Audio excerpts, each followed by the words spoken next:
কত সুন্দর শিক্ষা দিচ্ছে রামায়ণের মাধ্যমে। সিরিয়াল দেখে দেখে আমাদের মগজটাকে নষ্ট করে ফেলছি আমরা। এইগুলো শুনুন, এইগুলো দেখুন, জীবন পরিবর্তন হবে, ব্রেনের প্রত্যেকটি জায়গা পরিচ্ছন্ন হয়ে যাবে। এগুলো কিরকম? এগুলো হচ্ছে একটা ওষুধের মতো।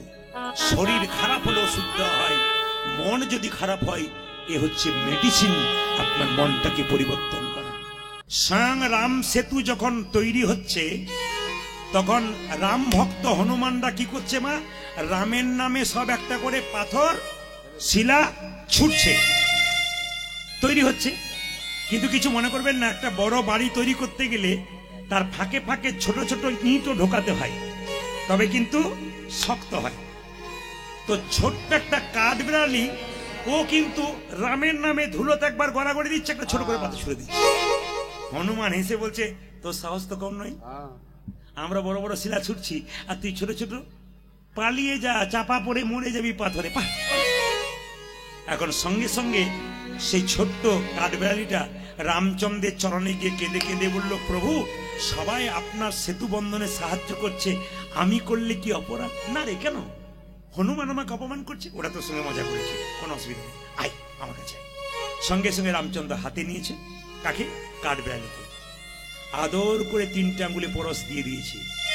এই দেখ, তোর শরীরে আমি 3টে আঙ্গুলে পরশ দিয়ে দিলাম, আমার আশীর্বাদ তোর শরীরে রইল।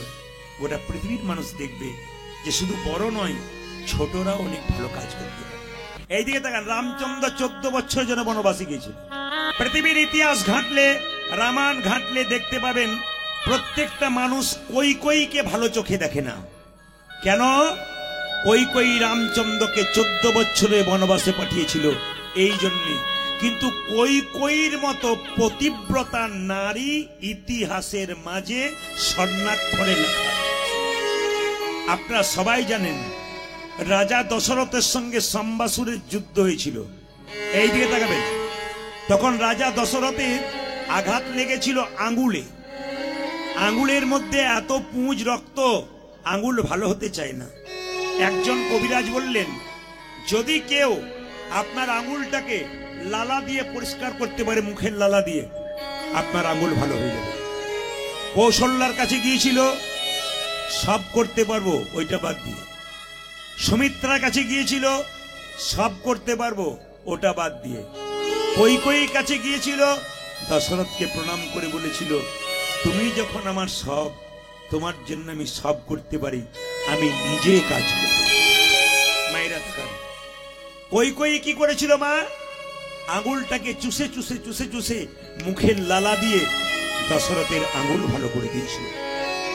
সঙ্গে সঙ্গে দশরথ রাজা কৈকেয়ীকে বলেছিল, তুমি যা করলে, দৃষ্টান্ত রাখলে, যাকে আমি অবহেলিত ভেবেছিলাম সে তো আমার সামনে রইল বিপদের দিনে, এসো তুমি 2টো বর চেয়ে নাও। স্বামী, তোমার জন্য করবো, তোমার বরের কি আছে? তুমি তো আমার সব, তোমার কাছে কি চাইবো? না না, চেয়ে নাও। বলে, যদি চাইতে হয় সময় মতো চাইবো, আমার কোনো দরকার নেই। কিন্তু মায়েরা কিছু মনে করবেন না, আপনি যখন কোনো ভালো কাজ করবেন, আপনার পেছনে কিন্তু একজন থাকবে আপনাকে খারাপ কাজ করানোর জন্য। যখন কথা হয়ে গেল রাম রাজা হবে, কালকে সকালে রাজ্যাভিষেক, আজকে সন্ধ্যাবেলায় একজন কানের মধ্যে বিষ ঢাললো। নামটা কারো জানা আছে? বলুন জোরে। কুজি, জোরে বলতে হবে। এমন ভাবে বলছেন যে আপনাদের পাড়ার লোক বোধহয়। না না, মন্থরা পাড়াতে পাড়াতে আছে। এইরকম মন্থরা যদি জন্ম নেয়, কিছু মনে করবেন না, কানের মধ্যে বিষ দিলে গোটা সংসার নষ্ট হয়ে যায়। একজন বিষ খেলে হসপিটালে গেলে বাঁচার চান্স আছে, কিন্তু কানে যদি কারো বিষ ঢালায় তাহলে গোটা সংসারটা নেতাই।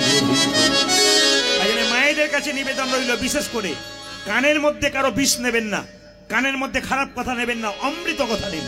কেউ যদি আপনার কানে কুকথা দিচ্ছে, আপনি বুঝবেন আপনার সংসারটাকে ভাঙবার জন্য আপনার পেছন পেছন দৌড়াচ্ছে, আপনি শুনবেন না, ঠকবেন আপনি।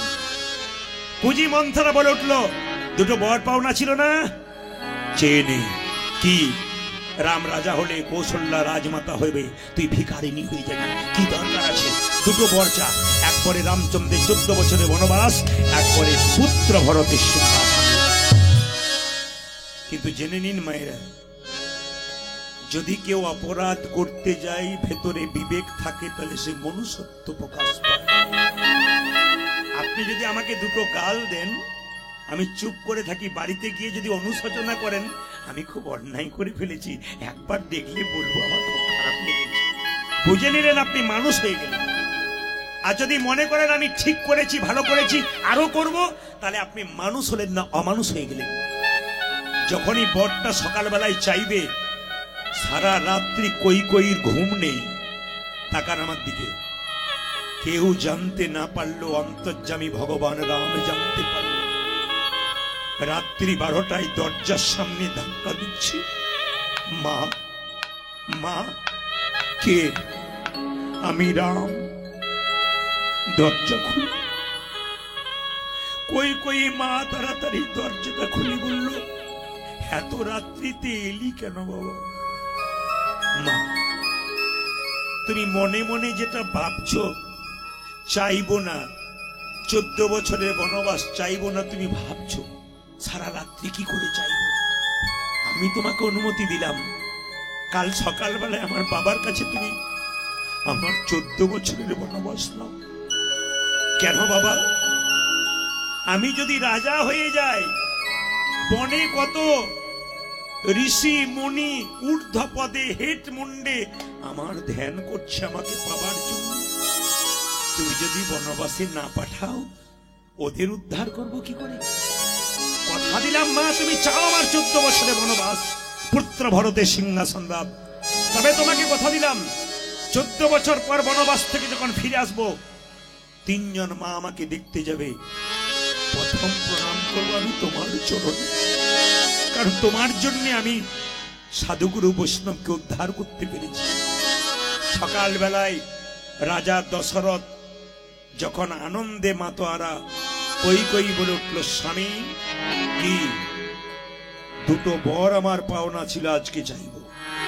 দশরথ বলল, আজকে সুখের দিনে কেন, অন্যদিন চাইবি? বলে সুখের দিনেই তো চাওয়া ভালো, দুঃখের দিনে চাইবো কি?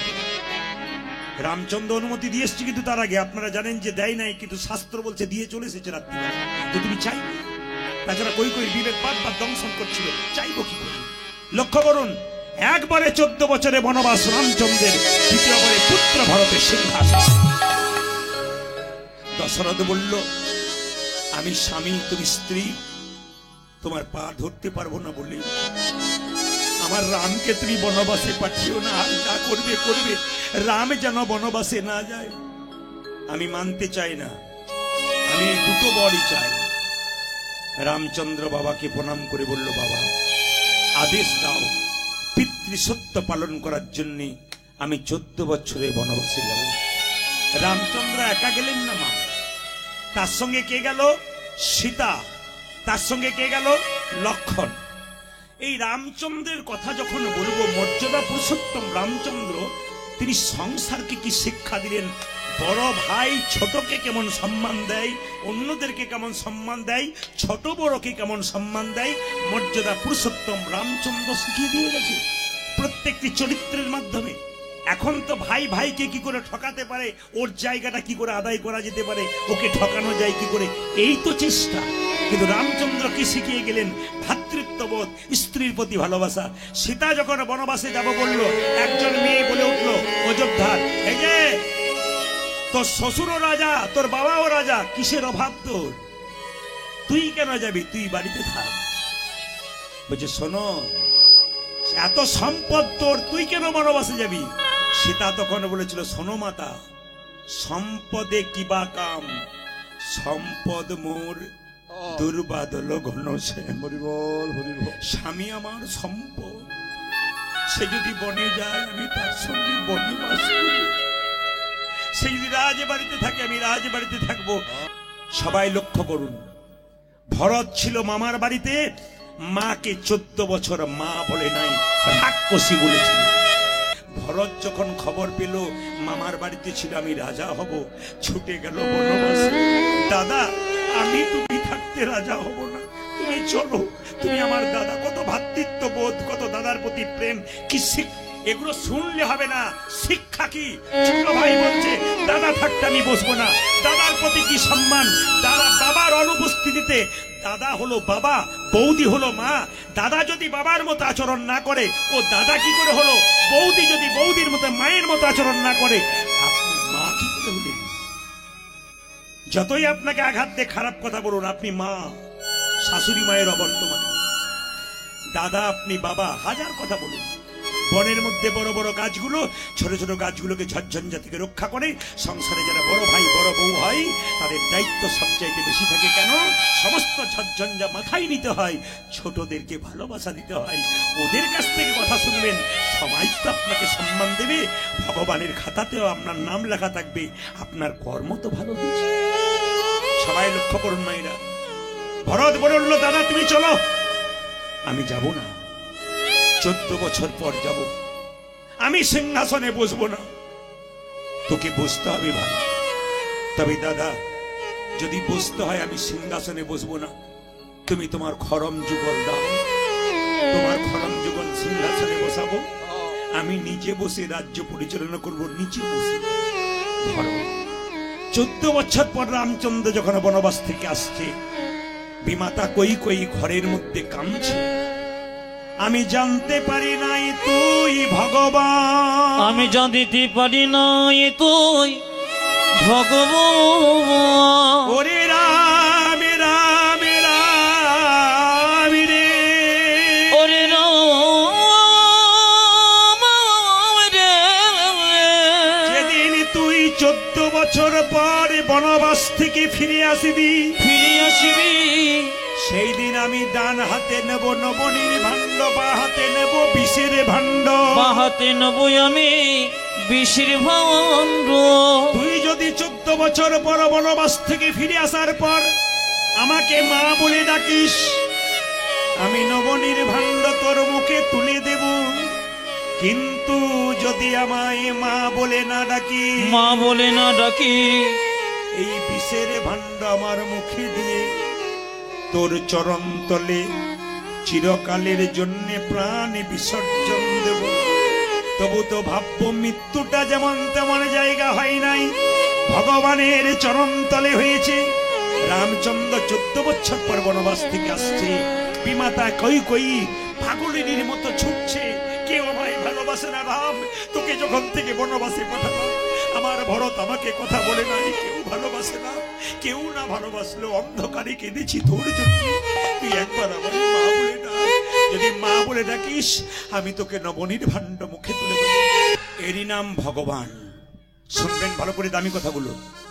ছুটে এলেন রামচন্দ্র, কাউকে প্রণাম করলেন না, প্রথম প্রণাম করলেন কই কই মাকে। কই কই মা বলে উঠল, আমায় মা বলে ডাকলি? এই দেখ বাবা, এই বিষের ভাণ্ডটা নিচে ফেলে দিলাম, এই দেখ তোকে নবনীটা মুখে তুলে দিলাম। কথা দে রাম, তুই এই জন্মে তো আমার সন্তান হতে পারলি না, আমি তোর বিমাতা কই কই হলাম। কথা দে, আমার গর্ভে জন্ম নিয়ে আমার স্তন দুগ্ধ পান করে তুই আমায় মা বলা মনোবাসনা পূর্ণ করবি।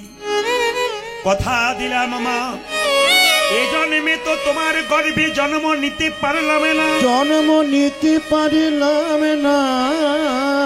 আগামী দা পরে কংসের কারাগারে আমি হব কৃষ্ণ, তুমি হবে দৈব। কিন্তু তুমি দৈব কি হলো কাঁদবে। অন্যায় করলে আমাকে শাস্তি পেতে হয়, তোমাকেও শাস্তি পেতে হয়। তোমার গর্ভে জন্ম নেব, কিন্তু তোমার স্তন দুগ্ধ পান করব না। কই কই বলল, কেন করবি না? মনে পড়ে মা, সেদিন 14 বছরের জন্য বনবাসে পাচ্ছিলাম, আমার কৌশল্যা মা এক বাটি দুধ নিয়ে আমার মুখে তুলতে যাচ্ছিল, তুমি দুধের বাটিটা কেড়ে ফেলে দিয়েছিলে। সেদিন মনে মনে ভেবেছিলাম, মা তুমি অন্যায় করে ফেললে, ভগবানের মুখ থেকে দুধের বাটি কেড়ে নিলে। তোমার গর্ভে জন্ম নেব, তোমার স্তন দুগ্ধ পান করব না। বিমাতা কই কই কেঁদে কেঁদে বলল, কোন মা যদি সন্তান জন্ম দেয়, সন্তান মরে যায়, স্তনদুগ্ধ আপনা আপনি ঝরতে থাকে, কিংবা সন্তান যদি চলে যায়, কেউ কেড়ে নিয়ে চলে যায়, স্তনদুগ্ধ আপনা আপনি ঝরতে থাকে। তুই যদি আমার দুগ্ধ পান না করিস, যে দুগ্ধটা মাটিতে আমার ঝরে ঝরে পড়বে, ওই দুগ্ধটারে কি হবে? ভগবান রাম বললেন, মা আগামী দাপরে আমি হব কৃষ্ণ। শুনে রাখো, ওই যে মাটিতে তোমার ওই দুগ্ধটা ঝরে পড়বে, কলিযুগে যে মালসা তৈরি হবে, তার মধ্যে ভোগ দেওয়া হবে, ওই মালসাটি তৈরি হবে তোমার ওই মাটি থেকে যেখানে দুগ্ধ ঝরে পড়বে। তাহলে মালসা কোথা থেকে জন্ম হলো? মালসার মাটিটা আপনার শিখে গেলেন। আপনাদের কাছে বিশেষ আমার বার্তা, প্রত্যেকটি ভক্তের কাছে, মানুষ কুলে জন্ম নিয়েছেন, প্রথম যেটি ত্যাগ করবেন সেটি হচ্ছে অহংকার। এটি যার মধ্যে আছে, ধ্বংস হবার পথ তার পরিষ্কার হয়ে গেছে। আপনি যে পদেই থাকেন না কেন, যে কাজই করুন না কেন, যে কর্ম করুন না কেন, ভেতরে যদি আপনার অহংকার জন্মে গেল, ভগবান ইগো মানে অভিমান, ভেতরে যদি ইগো থাকে, ভগবান বলে আই গো। তোমার যদি ইগো, আই গো, তোমার মধ্যে ইগো থাকলে আমি চললাম। তোমার মধ্যে প্রেম থাকতে হবে, ভক্তি থাকতে হবে, ভালোবাসা থাকতে হবে। সবার কাছে নিবেদন রইল, কিসের অহংকার করছেন? জন্ম কি আপনি পেয়েছেন? আপনি পান নাই। আপনাকে একজন জন্ম দিয়েছে, 10 মাস 10 দিন গর্ভে রেখে, তিনি আপনার মা। জন্মের পরে আপনার নাম রাখা হবে, নামটি কি আপনি রেখেছেন? নাম রেখেছে অন্যজন। আপনি যে পড়াশোনা করেছেন, আপনি কি নিজে করেছেন? অন্যজন আপনাকে পড়িয়েছে, তারপর আপনি পড়েছেন। আপনি কি চাকরি পেয়েছেন? একজন আপনাকে চাকরি দিয়েছে, আপনি পেয়েছেন। যেদিন শ্মশান ঘাটে যাবেন, সেদিন কি আপনি নিজে যাবেন? ওই দিনও নিয়ে যাবে অন্যজন। সব যদি অপরের হয়, আপনার কি? আপনার কি আছে? এলেন তো খালি হাতে, যাবেন তো খালি হাতে। যাদের জন্য আপনি অনেক কিছু করে যাবেন, আপনি মারা যাবার পর 1-2 মাস কাঁদবে, তারপর আপনার ছবিটা দেওয়ালে টাঙানো থাকবে, একটা ফুলের মালা দেওয়া থাকবে, সংসার যেমনকার তেমন চলবে, শুধু তুমিই চলে যাবে। সংসার ট্রেনের মধ্যে আমরা টিকিট কেটে চেপেছি, যখন যার টিকিট শেষ তখন তাকে নামতে হবে। এই জন্য আপনাদের বলে যায় মায়েরা, এখানে যেমন টিকিট কাটবেন ওখানে সেরকম জায়গা পাবেন। এখানে যেমন রোজগার করবেন, এসি রুমের ব্যবস্থা আছে, নন এসির ব্যবস্থা আছে। যদি কোথাও বাড়িতে থাকেন, স্বর্গে গেলে অপরাধ নেবেন না, ওখানেও সুন্দর সুন্দর ব্যবস্থা আছে। এখানে যেমন কর্ম করবেন, জায়গা কিন্তু আপনার ওখানে সেই রকম। আপনি পুণ্য কর্ম করবেন 25 দিন, ওইখানে আপনার 25 দিন পূর্ণ কর্ম হবে। তারপর আপনাকে ভগবান বলবে, যাও পুণ্য শেষ, আবার তোমাকে নিতাই গৌর হরি বল, আর তোমার জায়গা নাই। এই জন্য বারবার নিবেদন রইল, বাবা এই যে দেহ বাড়িটা দিয়েছে, এটা ভাড়া বাড়ি। এখানে যতক্ষণ আছেন ভগবানের নাম করুন।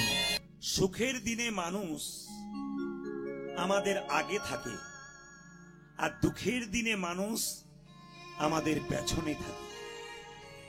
বাস্তব প্রমাণ আপনাদের দিয়ে দেব। যখন আপনার সুখের দিন, মানুষ আপনার আগে আগে যাবে, আর যখন আপনার দুঃখের দিন, মানুষ তখন আপনার পেছন পেছন যাবে। প্রমাণ কি? কোন ছেলে বিয়ে করতে যাচ্ছে, আগে বরযাত্রী যাচ্ছে না আগে বরের গাড়িটা যাচ্ছে?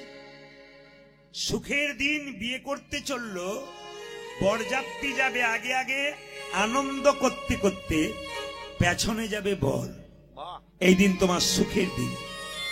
কিন্তু যেদিন তোমার প্রাণবায়ু চলে যাবে, বলো হরি হরি বল বলে শ্মশান ঘাটে নিয়ে যাবে, তুমি যাবে আগে আগে, ওরা যাবে তোমার পেছনে। রাধে রাধে।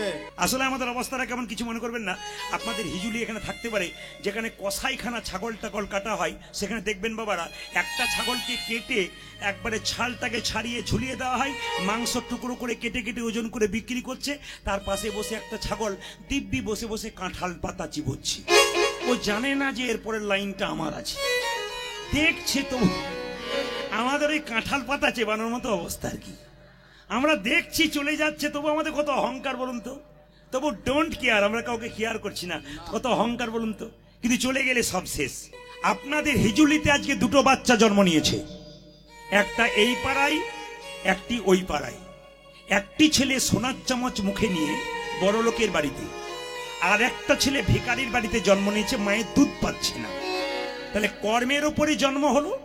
আগের জন্মে কর্ম ভালো ছিল, রাজার বাড়িতে ধনীর বাড়িতে জন্ম নিল। কর্ম খারাপ ছিল, ভিখারির বাড়িতে জন্ম নিল। কিন্তু আবার এরপরে লেখা আছে লাইনে, জন্ম হোক যথা তথা, কর্ম হোক ভালো। বাহ, ভিখারির বাড়িতে জন্ম নিয়ে তোমার কর্ম যদি ভালো হয়, জীবন সফল হবে না। কে বলেছে? কিছু মনে করবেন না। আমাদের একটা দোষ আছে। দোষটা কি বলুন তো? আমি প্রায় জায়গায় শুনতে পাই, কমিটি বলে, দাদা প্রদীপ পাল এসেছিল, প্রচুর লোক হয়েছিল, আপনি গেলেন না। বলছে রবিবার দিন যদি হয় তাহলে যেতাম, কারণ সেদিন অফিসের ছুটি, আর রবিবার দিন আমাদের বাজারের ছুটি, তাহলে ব্যবসায়ী কমিটিরাও যেতে পেত, যেতে পারছে না। রবিবার দিন হলে ভালো হতো। তাছাড়া দাদা একবারে সময় নাই। কিছু মনে করবেন না। যারা বলছে রবিবার দিন ছুটির দিন, ওই দিন যদি কীর্তন হতো তাহলে যেতাম, তাদের জন্য বলি, বুধবার দিন যদি বিপদে পড়ে নিয়ে ভগবানকে ডাকে, হে গোবিন্দ বিপদে পড়েছি বাঁচাও, ভগবান যদি বলে আজ তো তোর ডেট নয়, রবিবার বটে, আমি রবিবার দিন যাব। ভগবানের ডাকার জন্য কোনো সময় আছে? যারা আসতে পেরেছেন তারা ভাগ্যবান, ভাগ্যবতী। অনেকে জায়গা পায় না, আপনি তো জায়গা পেয়েছেন, আপনার মতো ভাগ্য কার হতে পারে? এই জন্য আপনাদের কাছে নিবেদন রইল, এই যে কালিয়নাগ সাপ পূর্বজন্মে কে ছিল বলে দিয়েছেন উনি।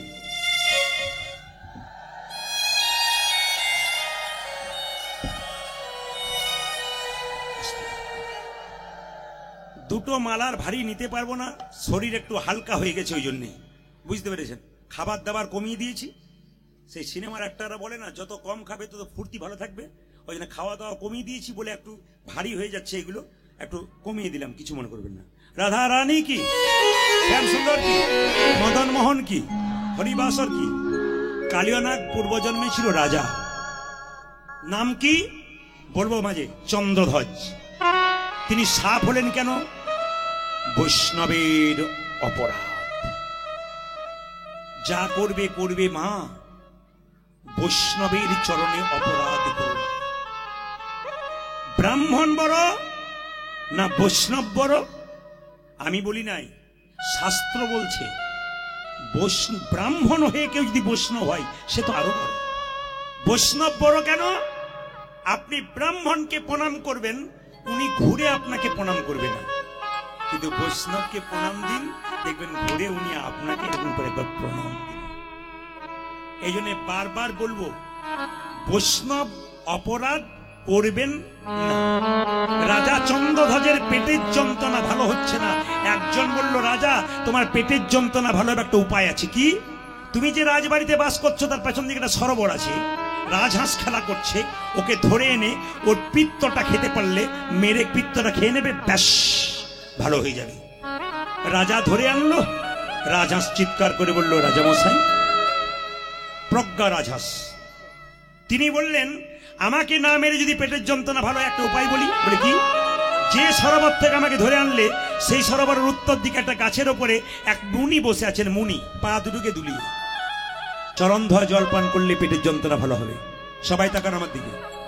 রাজা বলে কথা, সুন্দর সোনার একটা পাত্র নিয়ে গেছে, মুনিবর ডান পাটে গিয়ে দাও।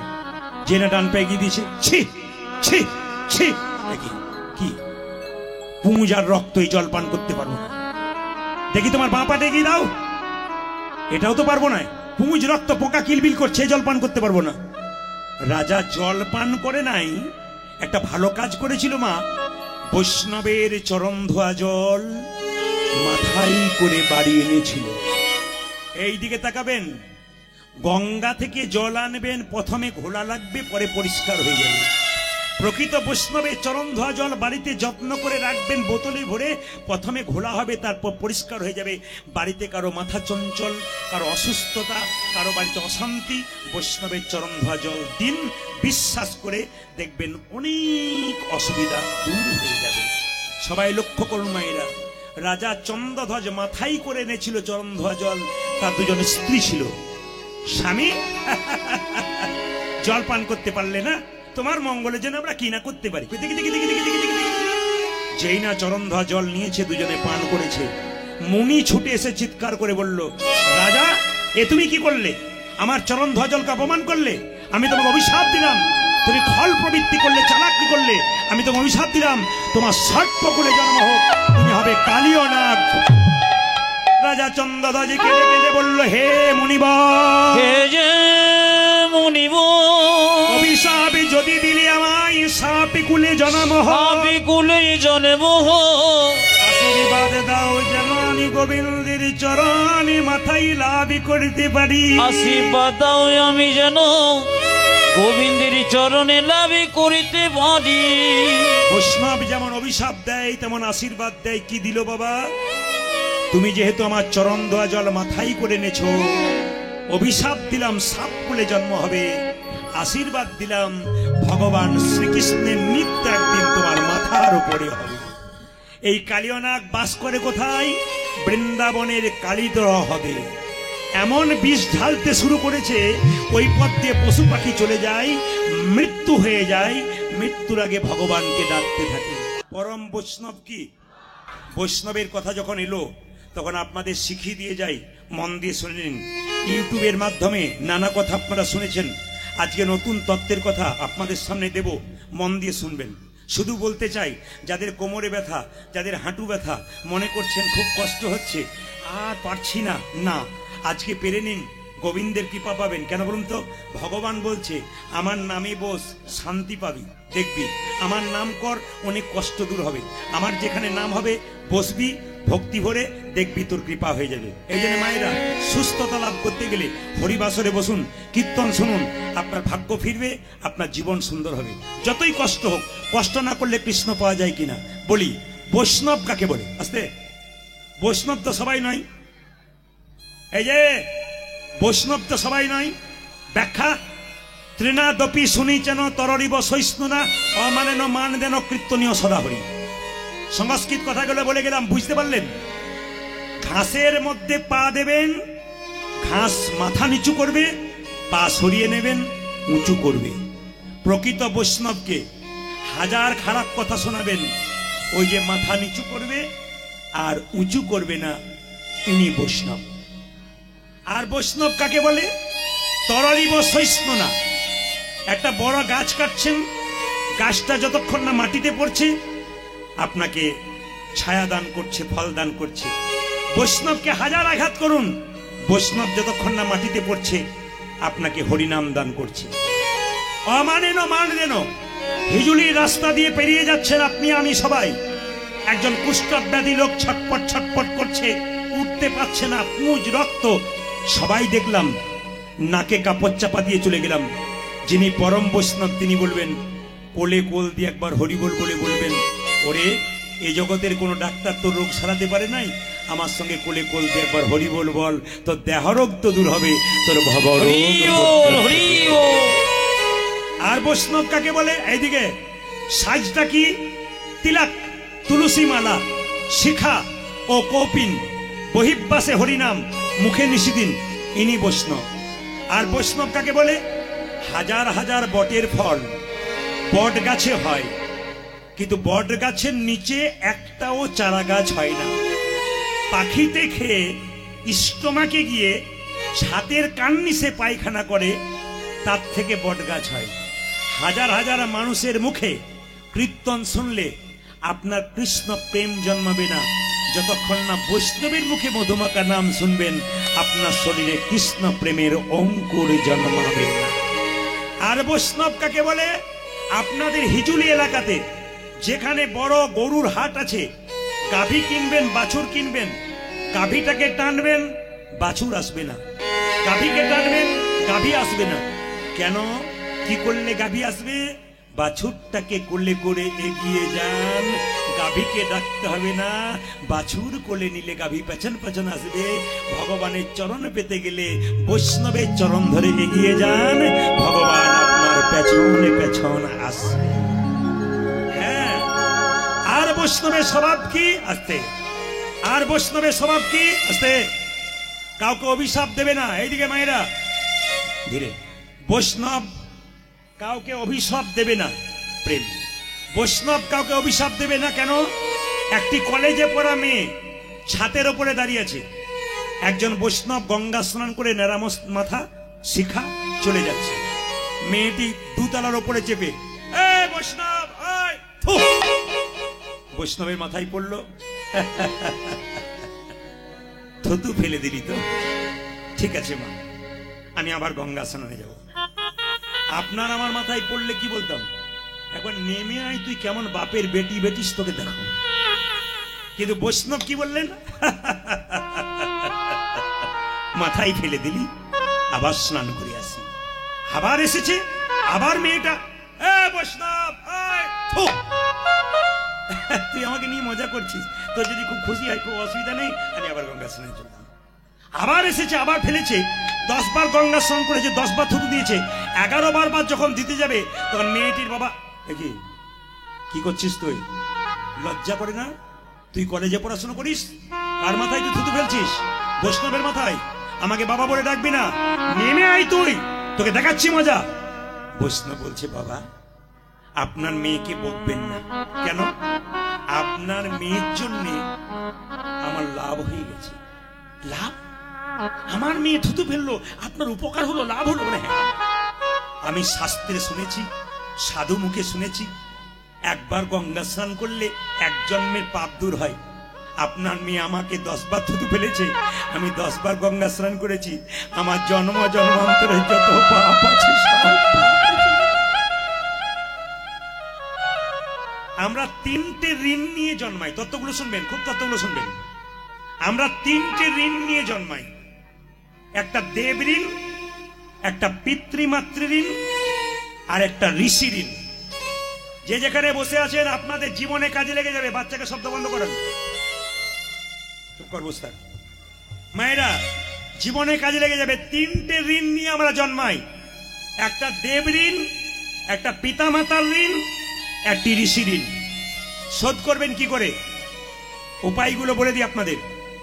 দেব ঋণ শোধ করবেন, দেবতার মন্দিরে যখন যজ্ঞ হবে একটু যজ্ঞে কিছু আহুতি দেবেন, কিংবা হোম যজ্ঞ করাবেন দেবতার মন্দিরে, দেবতাকে প্রণাম করবেন, ভক্তি করবেন, দেব ঋণ শোধ হবে। পিতৃমাতৃ ঋণ শোধ হবে কি করে? পিতা মাতার মৃত্যুর পর শ্রাদ্ধ কাজ করলে ভক্তি ভরে, তাহলে কিন্তু আপনার পিতৃমাতৃ ঋণ শোধ হবে। ঋষি ঋণ শোধ হবে কি করে? আস্তে। ঋষি ঋণ শোধ হবে কি করে? না, তীর্থস্থানে গিয়ে মুনি ঋষিদের দান ধ্যান করলে, ভিখারীদের দান ধ্যান করলে, তীর্থস্থানে গেলে আপনার ঋষি ঋণ শোধ হয়ে যাবে। দান আপনারা করছেন, দান 3 রকমের, একটা সাত্ত্বিক, একটা রাজসিক, একটা তামসিক। মায়েরা, এই যে এতদিন ধরে দান করছেন, অনেকে দান করে লাভ পাচ্ছেন, অনেকে পাচ্ছেন না, শিখে নিতে হবে কোন জায়গায় দান করলে, কি দান করলে আপনি লাভ পাবেন, নইলে পাবেন না। আজকে আর বলবো না, আরেক বছর আসবো তখন বলে দিয়ে যাবো। না, আজকেই বলে যাই নাকি? আমি তো না বলে যাবোই না। এই দিয়ে তাকান, সাত্ত্বিক, রাজসিক, আর একটা কি বললাম, তামসিক। সাত্ত্বিক দানটা কেমন? এইদিকে মা, আপনার বাড়িতে ভিখারি এসেছে দুপুর বেলায়, বাবা সেবা করেছেন না, আসুন বসুন, বিনিময়ে কিছু নাই, ভক্তি ভরে সেবা করেন। মাসে ইচ্ছা হলো, দিন পেলেন, কোন বৈষ্ণবকে ডেকে সেবা দিলেন, ভগবানকে প্রসাদ দিলেন, আপনার ওটা হচ্ছে সাত্ত্বিক দান।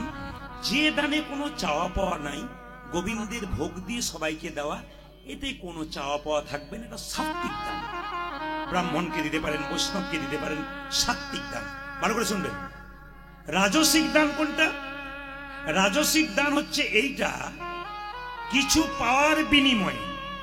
আপনার ছেলে চাকরি পাবে, অপরাধ নেবেন না, আপনার ছেলে চাকরি পাবে, এক ব্যক্তি আপনাকে কথা দিয়েছে আপনার ছেলে চাকরি আমি করে দেবো, আপনি তখন কি করলেন? আমার বাড়িতে আপনার পয়লা বৈশাখ নিমন্ত্রণ রইল, ভুরি ভোজ খাওয়াবো আপনাকে। তার মানে আপনার ছেলের চাকরি হবে, ওই বিনিময়ে আপনি খাওয়ালেন। কিছু পাওয়ার বিনিময়ে যে দান করে, এটা হচ্ছে কি দান? রাজসিক দান। আর তামসিক দান কোনটা বাবা? এই দিয়ে দেখাবেন। তামসিক দান হচ্ছে যে দানটা দিলে কোনো লাভই নেই, বরং ক্ষতি আছে। একজন মাতাল আপনার বাড়িতে এলো, মা বাচ্চা চমকে যাচ্ছে, বলছে 10 দিন খাই নাই মা, কিছু দাও। মায়েরা নরম মনের কি করলেন? 100 টাকা 1 কেজি চাল দিলেন, মদ খেয়ে নিল। গোটা দানটা আপনার নষ্ট হলো। ও তো গেলই, আপনারও নিতাই গৌর হরি বল। তামসিক দান। আর কি দান আপনাদের বুঝিয়ে দিই। যে দানটা দিলে কোনো কাজে লাগে না, কিছু মনে করবেন না। আমরা যখন বাড়িতে পুজো করি, আমাদের স্বভাবটা কি বলুন তো? দোকানে গিয়ে বলি পুজোর গামছা দেন তো। পুজোর গামছা মানে কোন কোয়ালিটি? 3rd quality. যিনি ব্রাহ্মণ পুজোটা করবেন বাড়িতে, যিনি আপনার জন্য এত কিছু করলেন, তাকে এমন একটি গামছা দিলেন, পুজোর গামছা মানে A কোয়ালিটি নয়, B কোয়ালিটি নয়, C কোয়ালিটি। মুখ মোছাও হয় না, হাত মোছাও হয় না, এই দাম নাই।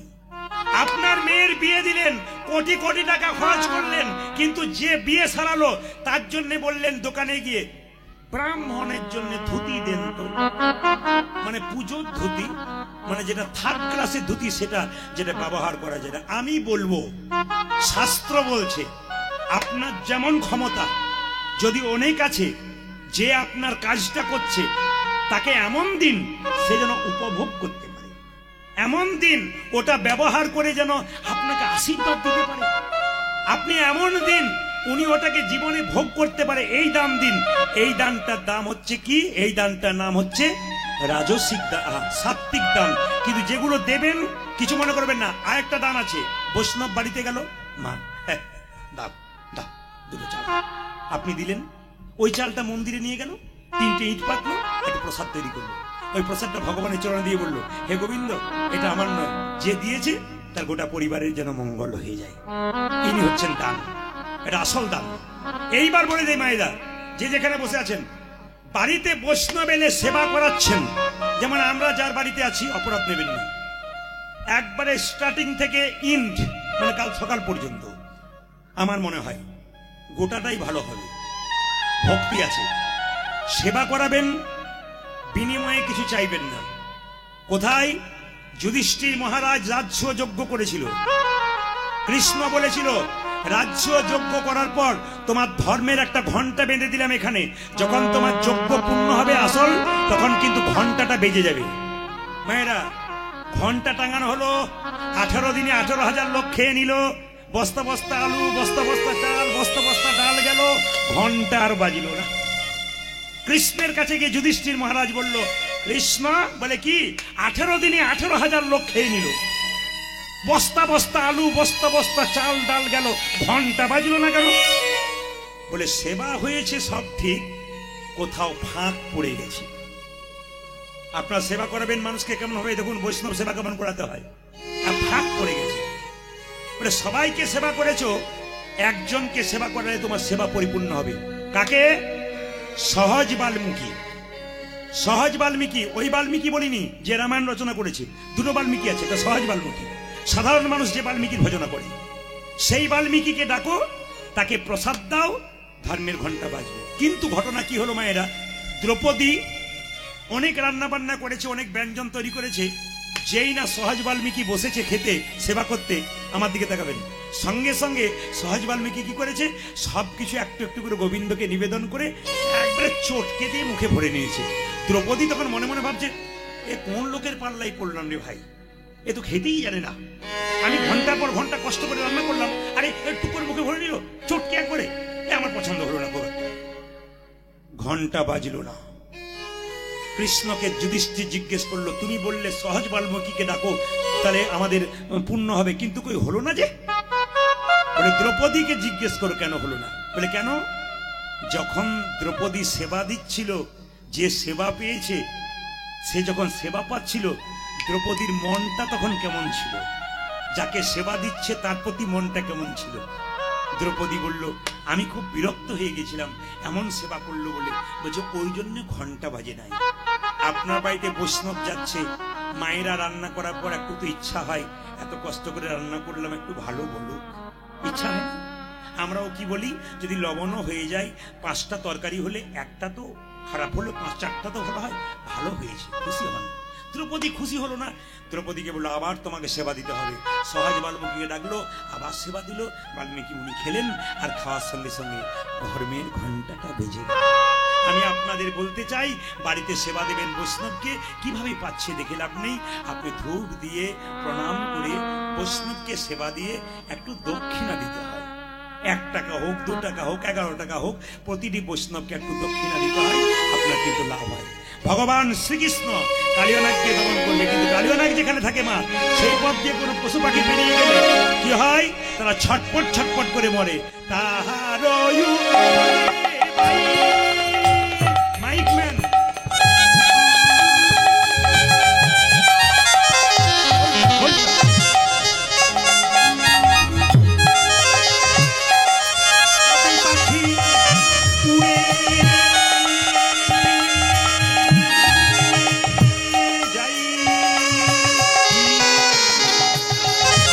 তহর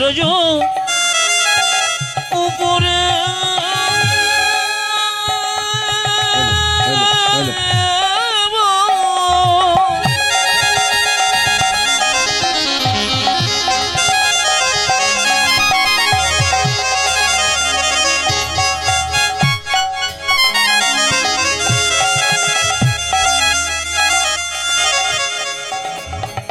পাখি জুড়ে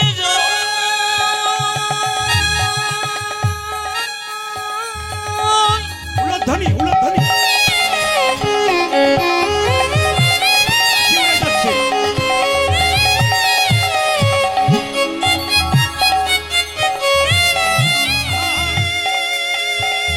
পাখি উড়ে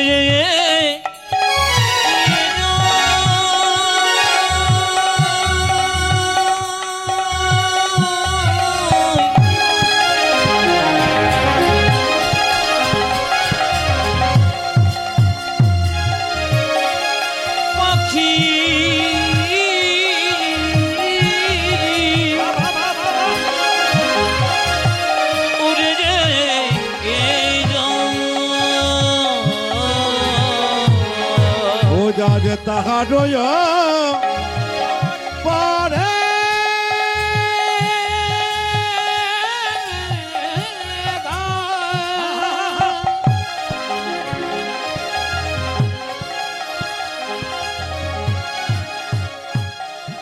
আমার যদি পাখি জুড়ে